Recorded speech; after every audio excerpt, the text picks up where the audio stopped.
భగవద్గీత చెప్పేటువంటి క్రమంలో అర్జునుడికి ఒక సందేహం వస్తుంది. శ్రీకృష్ణ భగవానుడు ఏమంటాడంటే, అర్జున, నీకేదైతే జ్ఞానాన్ని ఇప్పుడు నేను బోధిస్తున్నానో ఆ జ్ఞానం ఇంతకుముందు నేను సూర్య భగవానుడికి చెప్పాను. సూర్య భగవానుడు మనువుకు చెప్పాడు. మనువు తన వంశంలోని ఇక్ష్వాకు వంశస్థులకు చెప్పాడు. ఆ తర్వాత అనేక సంవత్సరాల తర్వాత మరలా తిరిగి నేను నీకు బోధిస్తున్నాను అంటాడు. ఇప్పుడు అర్జునుడికి సందేహం వస్తుంది. అదేంటి, నీ డేట్ ఆఫ్ బర్త్ నాకు తెలుసు, నువ్వు ఎక్కడ పుట్టావో నాకు తెలుసు, నువ్వు ఎక్కడ పెరిగావో తెలుసు, నీ తల్లిదండ్రులు తెలుసు, నీ సంరక్షకులు తెలుసు, నీ పత్రాలన్నీ తెలుసు, మరి నువ్వు సూర్యుడికి ఎలా చెప్పావు అని అడిగిన ఆ సందర్భంలో నుంచి వస్తుంది. అప్పుడు ఆయన ఏమంటాడు, అర్జున, నీకు నాకు అనేక జన్మలు గడిచాయి, అనేక సార్లు కలుసుకున్నాం, కానీ నాకు అవి గుర్తున్నాయి, అవి నాకు తెలుసు, నీకు తెలియవు. ఇది తేడా. ఇదే చర్చ సచ్చరిత్రలో జరుగుతుంది. ఎక్కడ చెప్పండి? శ్యామకు చెప్తాడు, శ్యామ, నీకు నాకు 72 జన్మల సంబంధం, మరి నాకు ఎరుక లేదే అంటే అది నీకు తెలియదు, నాకు తెలుసు. ఎంత స్పష్టంగా చెప్పాడు.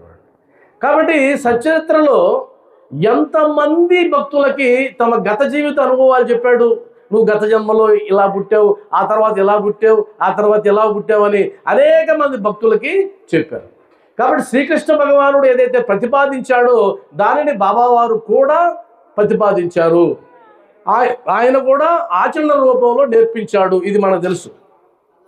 కాబట్టి ఆయన చెప్పే ప్రతిపాదన ఏంటంటే, దేహినోస్మిన్ యథా దేహే కౌమారం యౌవనం జరా తథా దేహాంతర ప్రాప్తి ధీరస్తత్ర న ముహ్యతి. సింపుల్గా చెప్పాడు. అంటే ఏం చెప్పాడు? దీని అర్థం చాలాసార్లు వినుంటాం కదా, మనం కూడా అప్పుడప్పుడు పొరపాటున వినేసి ఉంటాం భగవద్గీత. కాబట్టి దేహినోస్మిన్ యథా దేహే కౌమారం యవ్వనం జర తదా దేహాంతర ప్రాప్తి. అంటే మనకు బాల్యము, యవ్వనము, వార్ధక్యము ఎలా వస్తున్నాయో అదేవిధంగా ఆ తర్వాత కూడా ఇంకొకటి ఉంది, దేహాంతర ప్రాప్తి అనేది ఒకటి ఉంది. అంటే పుట్టడం, ఎదగడం, ఎదిగిన తర్వాత ముసలివాళ్ళు కావడం, ముసలివాళ్ళు అయిన తర్వాత చనిపోవడం, ఇక్కడికి ఎండింగ్ అనుకుంటున్నాం మనం. ఇందాక నేను మాట్లాడాను కదా, అది ఎండ్ అనుకుంటున్నాం. ఎండ్ కాదు, దేహాంతర ప్రాప్తి ధీరస్తత్ర న ముహ్యతి. అరే, చనిపోయిన తర్వాత కూడా ఇంకొకటి ఉందయా, నువ్వు దాన్ని మర్చిపోతున్నావు అంట. వాస్తవానికి ఒక పిల్లాడిని ప్రసవించింది అనుకోండి, మీ ఇంట్లో కోడలు అనుకుందాం ఉదాహరణకి. పిల్లాడిని ప్రసవించినప్పుడు ఏం చేస్తాం మనం? ఏడుస్తామా? వాడు ఏడుస్తాడు, ఎందుకు పుట్టేవారని అయినా, అవునా కదా? వాడు ఏడుస్తాడు. పిల్లాడు ఎందుకు ఏడుస్తాడు? పోయి మళ్ళా వచ్చినని చేసాం కర్మలన్నీ చేసాం, మళ్ళా వచ్చి పడ్డారు కదరా ఈ భూమి మీద అని చెప్పి వాడు ఏడుస్తాడు. మనం ఎందుకు నవ్వుతాము? బిడ్డ పుట్టాడని మనం నవ్వుతాం. కానీ వాస్తవానికి ఆధ్యాత్మికంగా ఆలోచించి చూడండి, మనిషిగా పుట్టడం అన్నది అది ఆనందమా? ఇదేం కర్మ? మనం ఏం చేస్తున్నాం? బాబా, కృష్ణ, శ్రీరామ, అమ్మ, శివ, నేను మళ్ళా పుట్టకూడదు అంటున్నామా లేదా? నేను మళ్ళా పుట్టకూడదని కదా మీరు పూజలు చేస్తున్నారు. పునరపి జననం పునరపి మరణం పునరపి జననీ జఠరే శయనం ఇహ సంసారే బహుదుస్తారే ఇహ సంసారే బహుదుస్తారే కృపయా పారే పాహి మురారే కృపయా పారే పాహి మురారే భజ గోవిందం భజ గోవిందం గోవిందం భజ మూఢమతే. మూర్ఖుడా, మరలా తల్లి గర్భంలో ఎందుకు పుడతావురా? వద్దొద్దు, పునరపి జననం పునరపి మరణం వద్దు. కాబట్టి ఈ సంఖ్యలు ఏదైతే ఉందో, ఈ గొలుసు ఏదైతే ఉందో దాన్ని కట్ చేసేయాలి, ఇంక రాకూడదు వెనక్కి. అది కదా మనం కోరుకునేది. ఇప్పుడు వచ్చినాడంటే అర్థమేంటి? వాడు తగులుకున్నాడు. వాడు తగులుకొని వాడు బాధపడుతుంటే మనం ఎందుకు నవ్వుతాం? మరలా ఎదిగే కొద్దీ పుట్టినరోజు కేకులు ఎందుకు? కేకు వాడు జీవితం అనేటువంటి ఇహ సంసారే బహుదుస్తారే, ఈ దుర్మార్గమైనటువంటి ఈ సంసార కోపంలో వాడుపడి వాడి విలవిలా కొట్టుకుంటుంటే నువ్వేమో కేక్ కట్ చేస్తావు. ఏమని కేక్ కట్ చేస్తావు? ఏముందని కేక్ కట్ చేస్తావు? సరే, అంతా అయిపోయిన తర్వాత చివరికి వాడు చనిపోయినాడు అనుకుందాం. చనిపోయినప్పుడు తెగిపోయింది. ఇప్పుడు నవ్వాలి, తప్పించుకున్నాడు రాయుడు. అరే పలానా ఆయన అబ్బా చనిపోయాడా, అరే గ్రేట్ రా, తప్పించుకున్నాడు. మనం అంటున్నాం, ఏడుస్తున్నాం. అంటే మొత్తం ఉల్టాగా ప్రవర్తిస్తాం మనం, మొత్తం ఉల్టానే. ఇప్పుడు మీకు అర్థమైపోయింది కాబట్టి ఇప్పుడు మీరు రేపటి నుంచి ఎవరన్నా చనిపోయారు అని కబురు చేస్తే, అయ్యో నిజమా, ఆమె చనిపోయిందా, చాలా సంతోషం అండి.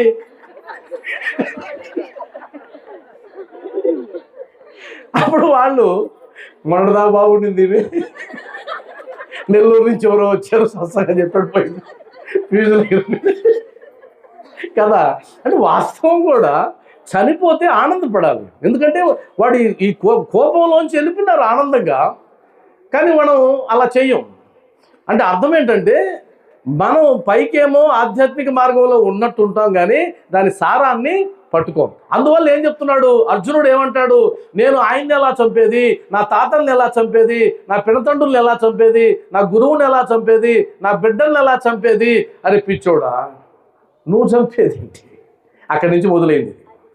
నువ్వు చంపేదేంటి? నువ్వు చంపితేనే చస్తారా? నువ్వు చంపకపోతే చావరా? వాళ్ళు ఆల్రెడీ చచ్చారు. ఇది కదా శ్రీకృష్ణ భగవానుడు చెప్పేది. కాబట్టి దేహాంతర ప్రాప్తి ధీరస్తత్ర నముహి, దాని గురించి పట్టించుకోడు.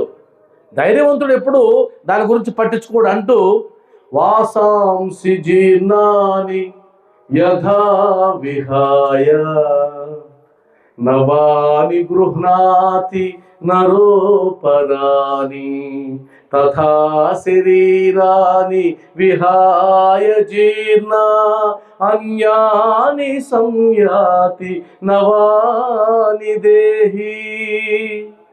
చిరిగిన బట్టలను విడిచిపెట్టి మనం ఏ విధంగా అయితే కొత్త బట్టలు వేసుకుంటున్నామో, ఆ జీవుడు శల్యమైనటువంటి ఈ శరీరాన్ని విడిచిపెట్టి కొత్త దేహాన్ని తీసుకుంటున్నాడు. దానికి ఎందుకు ఏడవడం?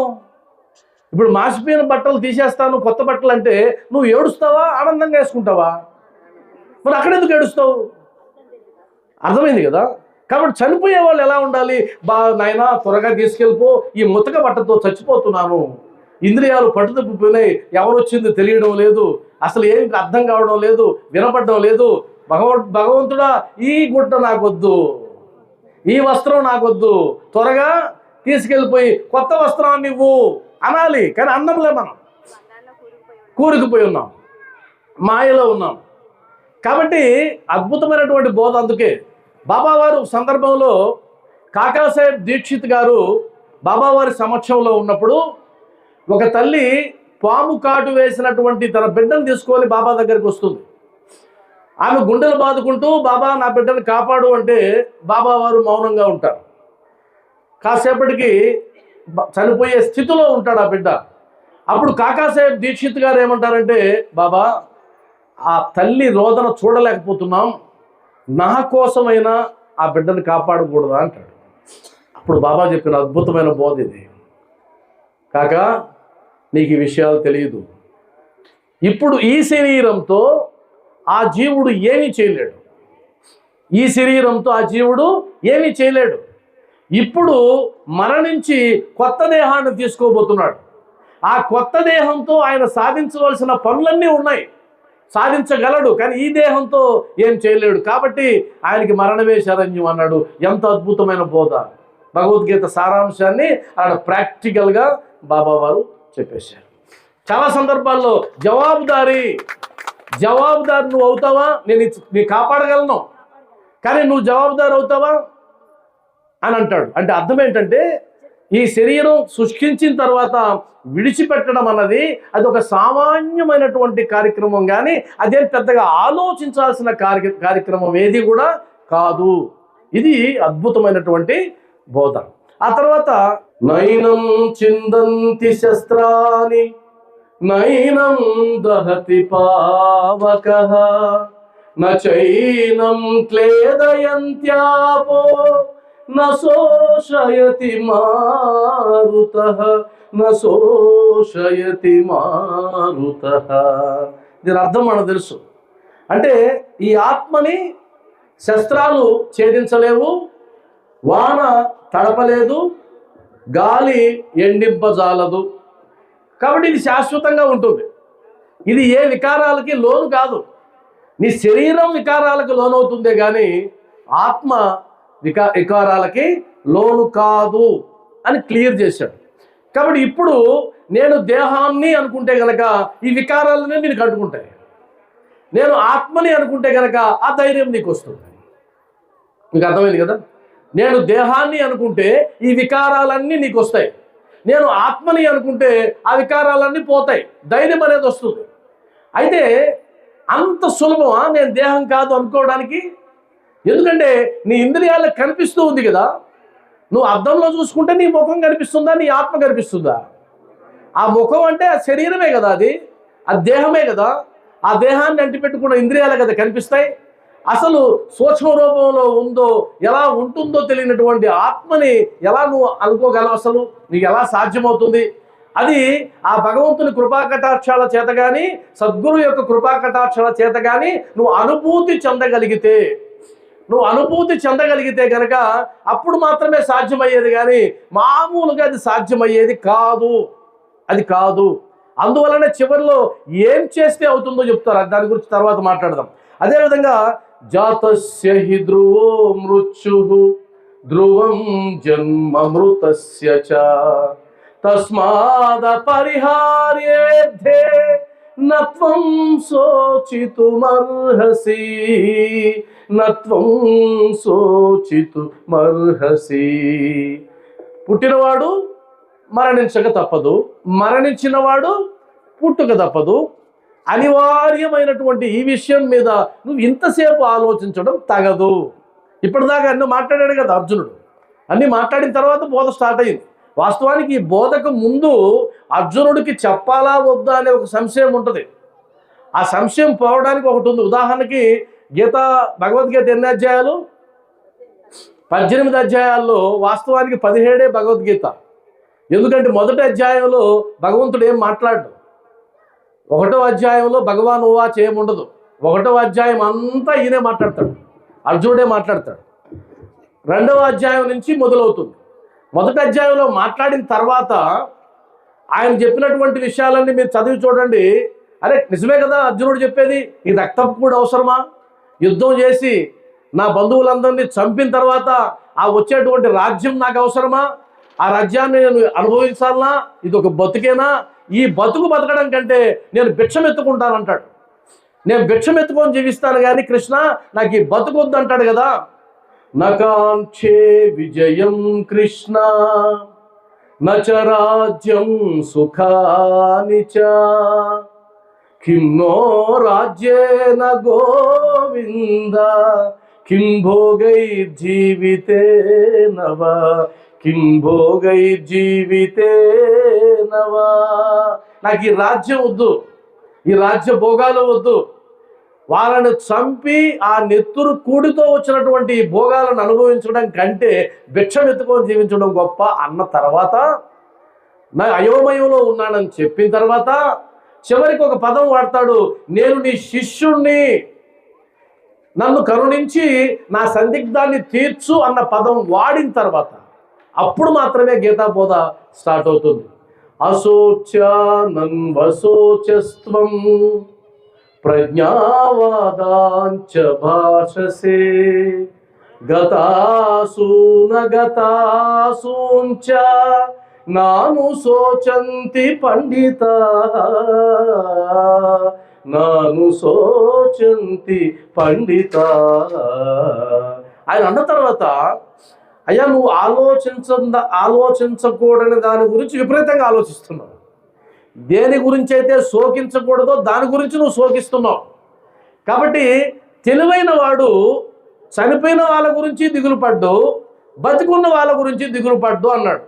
అశోచ్యానన్వశోచస్త్వం ప్రజ్ఞావాదాంచ భాససే. 1వ అధ్యాయం అంతా పెద్ద తెలిసినోడులాగా మాట్లాడాడు. గొప్ప గొప్ప విషయాలనే మాట్లాడు, ప్రజ్ఞ కలిగిన వాడిలాగా మాట్లాడావు. కానీ గతాసూన గతాసూంచ అంటే చనిపోయిన వాడి గురించి కానీ బతికున్న గురించి కానీ నాను శోచంతి పండిత. పండితుడు, బుద్ధిమంతుడు, తెలివైన వాడు, జ్ఞానం ఉన్నవాడు చనిపోయిన వారి గురించి ఆలోచించడు, బతికున్న వారి గురించి ఆలోచించడు అన్నాడు. మరి ఇప్పుడు మనం పండితులమా? పండితులమా? కాదు. ఎందుకు? మనం చనిపోయిన వాళ్ళ గురించైనా ఆలోచిస్తున్నాం, బతికున్న వాళ్ళ గురించైనా ఆలోచిస్తున్నాం. ఈ రెండు చెయ్యంది ఎప్పుడు? మనం ఈ రెండు చేయింది ఎప్పుడు? నా బిడ్డలు ఎలా? అవునా? వాళ్ళు ఎవరు? బతుకున్నవాళ్ళు. అదే కదా, బతుకున్నవాళ్ళు. నా కుటుంబం, నా బంధువులు, నా మిత్రులు, వీళ్ళందరూ బతుకున్నవాళ్ళు. లేదు, చనిపోయిన వాళ్ళ గురించి ఆలోచిస్తాం. మా అత్త ఉంటే భలే ఉండేది, రాజశేఖర్ రెడ్డి ఉంటే బాగుండేది, ఇలా అనుకుంటున్నాం. అంటే అర్థం ఏంటి? ఈ రెండు కాకుండా మూడో పని ఏం చేస్తాం మనం? ఈ రెండు చేస్తూ ఉంటాం. కాబట్టి మనం బుద్ధిమంతులు అయితే ఈ రెండు వదిలేయాలి. ఇంకేం చేయాలి? ఇప్పుడు ఈ రెండు వదిలేస్తే ఏం చేయాలి? అప్పుడు చెప్తాడు, కర్తవ్యం అనేది ఒకటి ఉంది. ఆ కర్తవ్యాన్ని నువ్వు నెరవేరిస్తే చాలు. ఈ జీవిగా పుట్టిన తర్వాత, ఈ జీవిగా ఈ శరీరంలోకి వచ్చిన తర్వాత, ఈ శరీరాన్ని విడిచిపెట్టి పోయే లోపు నువ్వు సాధించాల్సింది ఒకటి ఉంది, నువ్వు చేయాల్సింది ఒకటి ఉంది. అది చెయ్యి, ఇది వదిలేసి. ఇది సహజమైనటువంటి బోధ. కాబట్టి ఇప్పుడు చెప్పినటువంటి 4 శ్లోకాలు ఆత్మజ్ఞానానికి సంబంధించినటువంటివి. అంతా శాశ్వతంగా ఉండేది ఆత్మస్వరూపాలు. ఇంకోటి కూడా దీంట్లో అనుబంధంగానే, అసలు వాస్తవానికి నిజంగానే మనం ఈ 4 శ్లోకాల ప్రకారం ప్రవర్తిస్తున్నామా? ఈరోజు ప్రమాణం చేసుకుందాం. అయ్యా, నా జీవితంలో శోకం రెండింటి వల్ల వస్తుంది. ఒకటి బతుకున్న వాళ్ళ గురించి ఆలోచిస్తే వస్తుంది, 2 చనిపోయిన వాళ్ళ గురించి ఆలోచిస్తే వస్తుంది. కాబట్టి ఈరోజు నాకు శోకం రాకూడదు అంటే కన్నా, నాకు కష్టం రాకూడదు అంటే కన్నా ఈ రెండింటినీ వదిలేయాలి. మరి ఈ రెండింటినీ వదిలేస్తే ఎలాంటి? బిడ్డలు కదా, బాధ్యత కదా. అంటే దానికి నువ్వు ఎలా చేయాలో చెప్తాడు. మళ్ళా దీని గురించి చెప్తాడు. దానికి భయపడాల్సిన పని లేదు. మొట్టమొదటి నేర్చుకోవాల్సింది ఏంటంటే, మనం భయపెట్టే పనులు చేయకూడదు. అందువల్లనే బాబా గుడి దగ్గర ఏం రాసి ఉంటుందని చెప్పుకున్నాం మనం? నేనుండగా భయమేలా, నేనుండగా భయమేలా అని గుడి మీద రాశారు. ఆధ్యాత్మిక మార్గంలో ఉన్నామంటే ఒకటే గుర్తుపెట్టుకోండి, అండర్లైన్. అదేంటంటే నిర్భయంగా ఉండాలి, దేనికి భయపడకూడదు. అలా భయపడినటువంటి స్థాయికి రావడమే మనం చేరుకోవాల్సినటువంటి స్థితి. నిత్యం భయపడడం, నిత్యం శంకించడం, నిత్యం డోలాయమానంగా ఉండడం, అలాంటి మానసిక స్థితి ఉన్నవాళ్ళు ఎప్పుడూ ఆనందంగా జీవించే అవకాశం లేదు. కాబట్టి ఎప్పుడు ధైర్యంగా ఉండాలి. ఎప్పుడు ధైర్యంగా ఉంటాం? ఉదాహరణకి దొంగలు పడతారేమో అనే భయం ఉంటుంది అనుకోండి. సహజంగా దొంగలు పడతారేమో అనేటువంటి ఒక పుకారు లేచింది అనుకుందాం. అయ్యా, గ్రామంలోకి దొంగలు వచ్చారు, వాళ్ళు ఏ రోజైనా పడవచ్చు, ఎవరింట్లోనైనా పడవచ్చు అనేటువంటి ఒక పుకారు వచ్చినప్పుడు ఏ ఇంట్లో వాళ్ళు ధైర్యంగా ఉంటారు? ఇద్దరు. ఎవరు? ఏమీ లేని వాళ్ళు. ఏమీ లేనప్పుడు ఏముంది దోచుకుపోవడానికి? వీళ్ళు. రెండవది, ఆ ఏరియా ఎస్ఐ మీ ఇంట్లో ఉన్నాడు అనుకుందాం, అప్పుడు ధైర్యంగా ఉంటుంది. దొంగ కనుక్కొని వస్తాడు, అరే అది పోలీసు వాళ్ళు ఇల్లు, నిజమే కదా. కాబట్టి భగవంతుడు నీ తోడుంటే కనుక ఆయనే పెద్ద పోలీసు, అంతకు మించిన పోలీసు లేదు. ఆయన పోలీసు ఎందుకు అంటున్నామంటే రక్షించేవాడు, నిన్ను కాపాడేవాడు. కాబట్టి కాపాడేవాడు నీ చెంత ఉన్నప్పుడు భయపడాల్సిన పని లేదు. కాబట్టి ఒక విషయం గుర్తుపెట్టుకోండి, అందరూ ఏమంటారంటే అన్నిటికంటే భయపెట్టేది ఏదైనా ఉంది అంటే ఒక్కటే అంటారు. అన్నిటికంటే భయపెట్టేది ఒక్కటే, అది మరణం. మరణానికి మించి భయపెట్టేది ఏముండదు. ప్రతి ఒక్కరికి భయమే, పైకి చెప్పకపోయినా. ఆ మరణమే ఇప్పుడు భయం లేకుండా అయిపోయింది మాకు. 4 శ్లోకాలు. చనిపోయేది మళ్ళీ పుడతా కదా, మళ్ళీ తిరుగుటప్ప వచ్చేస్తా, ఇలా పోతా ఇలా వచ్చేస్తా, అంతే కదా. మనం కూడా ఏమంటాం? అదిగో మా నాని వచ్చేసింది వెనకనే, వాడిని చూడగానే వచ్చేసినావా, మళ్ళా వచ్చేసినావా అంటాం కదా. అది మనకు నర జీర్ణం అయిపోయింది భగవద్గీత. కాబట్టి మనం ఏం భయపడాల్సిన పని లేదు, అది వదిలేయాలి. భయం ఉంటే కనుక ఒక చిన్న టెక్నిక్ చెప్తాను అర్జున అంటాడు. ఆ టెక్నిక్ ఏంటంటే మనందరం కూడా ఉపయోగపడుతుంది. హతో వా ప్రాప్స్యసి స్వర్గం జిత్వా వా భోక్ష్యసే మహీం. హతో వా ప్రాప్స్యసి స్వర్గం జిత్వా వా భోక్ష్యసే మహీం. తస్మాదుత్తిష్ట కౌంతేయ యుద్ధాయ కృతనిశ్చయః. యుద్ధాయ కృతనిశ్చయః. ఎంత అద్భుతమైన ప్రిన్సిపల్ అంటే, హతోవా ప్రాప్స్యసి స్వర్గం. అయ్యా నువ్వు యుద్ధంలో చనిపోయినావు అనుకుందాం, ఏమొస్తుంది? స్వర్గం వస్తుంది. మంచిదే కదా స్వర్గం వస్తే, అవునా కదా? స్వర్గం వస్తే మంచిదే కదా. అంటే నువ్వు చనిపోయినా కూడా నీకు లాభమే, యుద్ధంలో చనిపోయినా లాభమే. ఒకవేళ జిత్వావా భోక్ష్యసే మహీం, ఒకవేళ బతికినావు అనుకో రాజ్యం వస్తుంది. బతికితే రాజ్యం వస్తుంది, చచ్చిపోతే స్వర్గం వస్తుంది. కాబట్టి ఈ ఈ డోలాయమానం వదిలేసి యుద్ధాయ కృతనిశ్చయః, యుద్ధం చేయవయా అంటాడు. ఇప్పుడు మనం అప్లై చేసుకుందాం. యుద్ధం అంటే కర్మ, నీ పని. యుద్ధం అంటే నీ పని. ఇప్పుడు ఉదాహరణకి ఒక పని చెయ్యాలా వద్దా అనుకుంటూ ఉంటే భగవద్గీతలో ఈ శ్లోకాన్ని అప్లై చేయండి.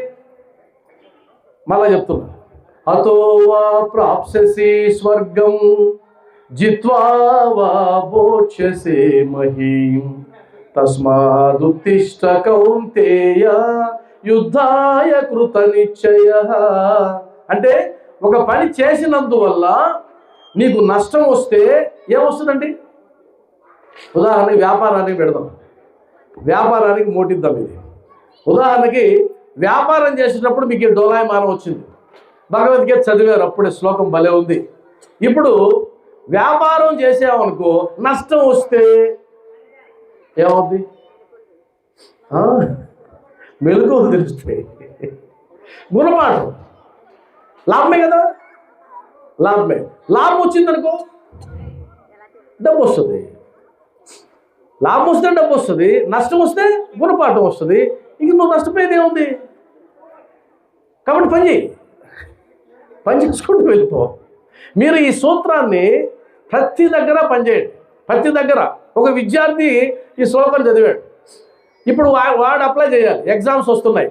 ఇప్పుడు ఒకవేళ పరీక్షకి వెళ్ళావు, కూర్చున్నావు, గుర్తుకు రాలేదనుకో ఏమవుద్ది? గుర్తుకు రాలేదు, ఇప్పుడు ఏమవుద్ది? సెప్టెంబర్ ఉంది కదా, సప్లిమెంటరీ సప్లిమెంటరీ. గుర్తు వచ్చిందనుకో మార్కులు వస్తాయి. ఇంకెందుకు రా దిగులు, పో. మీరు ఎన్నింటికి అప్లై చేస్తారు అప్లై చేయండి, మీరు ఎన్నింటికైనా చేయండి. అర్థమైందా? ఈ విధంగా ప్రతి దగ్గర ప్రతి సందిగ్ధంలో కనుక ఈ సూత్రాన్ని నువ్వు అప్లై చేస్తే ఎక్కడ మనము నష్టపోయేది ఏమీ లేదు. ప్రతిదీ లాభమే, ప్రతిదీ లాభమే. అర్థమైంది కదా? ఇప్పుడు హాస్పిటల్ బెడ్ మీద ఉన్నాడు, హాస్పిటల్ బెడ్ మీద ఉన్నాడు. ఇప్పుడు అప్లై చేయండి సూత్రాన్ని. పోయినా పర్లేదు, ఉన్నా పర్లేదా? చెప్పేది హాస్పిటల్ బెడ్ మీద ఉన్నవాడి గురించి ఒక ఆలోచన, బయట ఉన్న వాళ్ళకి ఒక ఆలోచన. హాస్పిటల్ బెడ్ మీద ఉన్నవాడు ఆయన చెప్పాడు అనుకోండి, డాక్టర్ గారు అయ్యా చెప్పలేం అన్నాడు అనుకోండి, అర్థం ఏంటి? నువ్వు ఏ క్షణమైనా పోవచ్చు. ఇప్పుడు ఆయన అప్లై చేసుకోవాలి. పోతే ఏమి, పోనీ పోతే ఏమి, మరలా వస్తా, అయిపోయిందా? ఒకవేళ పోలేదనుకో ఇంటికి పోతా, పోకపోతే ఇంటికి పోతా, పోతే మళ్ళీ వస్తా. మీరు ఇది సులభం కాదు, ఇది సామాన్యమైనది కాదు. నేను ఊరికే నవ్వుతూ చెప్తున్నాను కానీ వాస్తవంగా మీరు కనుక ప్రాక్టీస్ చేస్తే ఒక్క శ్లోకం జీవితాన్ని మార్చిపడేస్తుంది అంతే. దానికి ఇంగ్లీష్లో ఒక పదం పెట్టారు, అదేంటంటే సో వాట్. సో వాట్ ఏమవుతుంది? ఏం కాదు, అంతే. ఏదైనా రానండి, ఏమవుతుంది? ఏం కాదు. ఎవరైతే ఈ సూత్రాన్ని జీర్ణం చేసుకుంటారో వాళ్ళు హ్యాపీగా ఉండొచ్చు. ఏమంటే ఇంకా కూడా నాకు పోలేదు, భయం పోలేదంటే ఇంకొక మాట చెప్పాడు, అదేంటంటే సరే పని చేయి, భారం నా మీద వేసి పని చేయి, ఫలితాన్ని ఆశ. ఇంకొక సూత్రం, అద్భుతమైన సూత్రం.